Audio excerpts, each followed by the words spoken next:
like I need air. I have this air hunger. Mm-hmm. If you're in that place where you have this air hunger, you're off gassing a lot of CO2 with regularity, then you don't have that medicinal gas in your system and you end up tensing. You get really tense. Interesting. So the more CO2 that you can build up in your system, the healthier you will be and the more resilient to stress you'll become. The more resistant you are to the buildup of CO2 by over breathing too fast, the less resilient you will be and the more tense you'll become. So most things in life are kind of paradoxical, so the idea, if I breathe a Makes me lot, wonder about the buildup of greenhouse gases then. yeah, I wonder. It's like, is that something for Earth as well? Who knows? Maybe as part of its precursor to its ascension, the Earth has increased or allowed itself to have a bigger increase in CO2. Maybe. I don't know. Yeah, but if you could just start to come into for something that like actually matters, you starving for air makes you more irritable, makes you more stressed.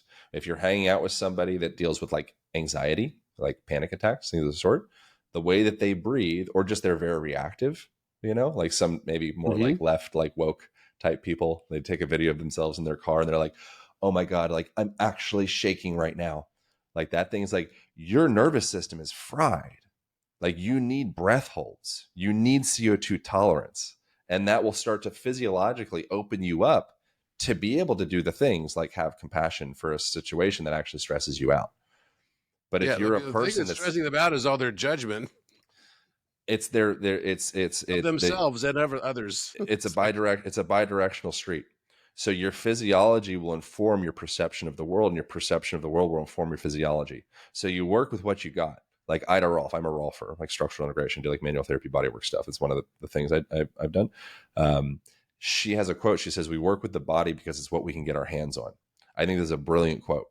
So the world of metaphysics and consciousness and emotions and all that stuff is kind of hard because it's everywhere and nowhere simultaneously.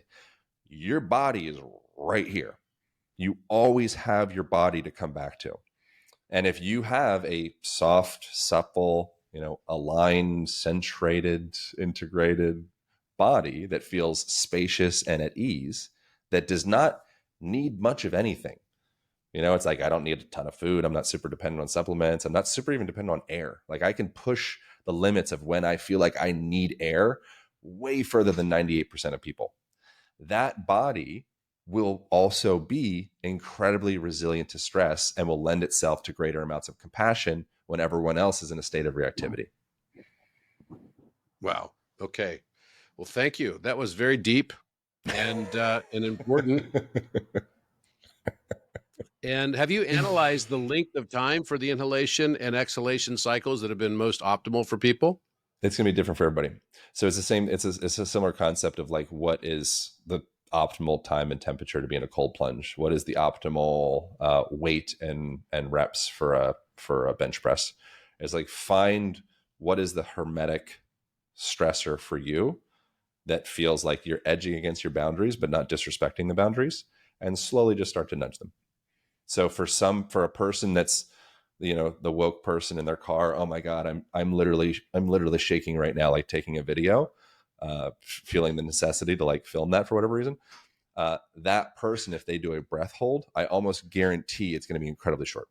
It'll be, if they do an extended exhalation, it's called the BOLT score, blood oxygen level test. We have this in the aligned breathing program as well. That's how we start the program, is take your BOLT score. Probably their BOLT score will probably be sub 8 seconds or so, which is the amount of time that you need a breath of air. You feel like the first initial urge to breathe after a full exhalation. Ideally, you can get that up to like 40 seconds would be, you're doing really, really well, where it's like, I can completely evacuate myself and hold my breath. And the first diaphragmatic contraction or kind of like stimulus to breathe, it doesn't really come for like 30, 40 seconds or so. That is a healthy, robust, resilient nervous system. If a person, they exhale and they're like, oh, I gotta breathe, it's beautiful. They're just, the insulation around their wiring is probably like running a little thin. and they could use a little bit more insulation. And breath is going to be one of the best things they can utilize to start insulating themselves.